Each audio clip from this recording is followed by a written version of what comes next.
This is Eamon, and I've been documenting my 2-week Japan trip day by day. Today is day 2 of my Mount Fuji trip. You clicked here for the Fuji 5 Lakes, the flower fields, and famous Instagram spot, and also for good foods, then you're at the right place. Most travelers feel rushed since there's so many things to do here, and in fact that's what happened to us during our first trip last year. So this time, I came back again, and I tried to take things slow. So without further ado, let's go. Continuing from yesterday, we went west to Saiko, Shojiko, and Momotsu Lake. 3 places where Fuji finally revealed itself. First one is Lake Saiko. It's almost like a campground here, a lot of campsites and caves. Next one is Lake Shojiko. It's the smallest lake, but somehow the most personal. You can see 2 mountains here, Fuji and Mount Omaru. I actually went to Mount Omaru back in my Izu episode. You can check it out here. If you stare at these mountains for a while, you will see that Mount Omaru is located right in front of Mount Fuji, like a smaller mountain hugging its bigger brother. People usually drive all the way to the lake, like literally right next to the lake, but we decided to park a little further away and do some walking. Honestly, the lake is so clear, you can see the reflections of both mountains, and the clouds just feel surreal. It feels like time just stopped. The last lake we visited was the Totsu Lake. It is the deepest and clearest of them all. This view was once printed on Japan's old 1,000 yen bill.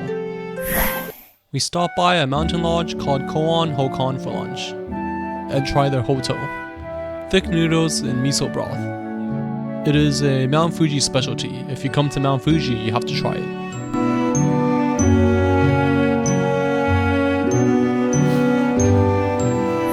Every April and May, this plain below Fuji transforms into a pink ocean.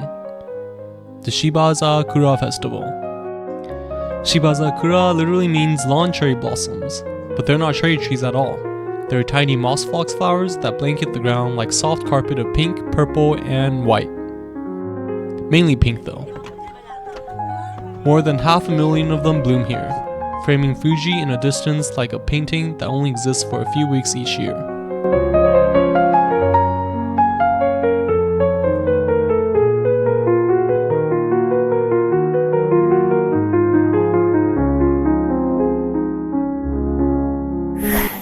At around 2,300 meters up the mountain, you reach Mount Fuji's 5th station, or Gogo-me in Japanese.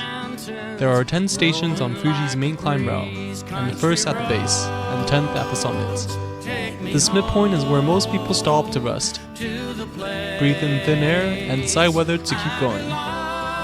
There's a small observation deck here, and this is probably the closest where we can see Mount Fuji for this trip. Country roads. There's also a small shrine here called Komitake Jinja, where climbers pray for safety before ascending. Obviously, I didn't climb. Blue waters, dark and dusty. Before sunset, I crossed Mount Fuji's Yume no Ohashi Bridge, which means Bridge of Mount Fuji's Dreams. It's one of Fuji City's most photographed spots, perfectly in line with the mountain in the distance. I really thought no one would come here, but there's a surprising amount of people who knows about this spot. We even have to line up to take the photos. Look at this line, but I do have to tell you, it's worth it. Back in Fuji City, I ended the day with dinner at a little place called Tonkatsu Shizuku. It means pork cutlet drop, like a drop of flavor that hits perfectly. The katsu was crispy on the outside, juicy inside, the kind that almost melts when it meets rice. After dinner, I caught the Shinkansen, heading towards Nagoya. The ride's only about an hour and a half, but feels like time warp.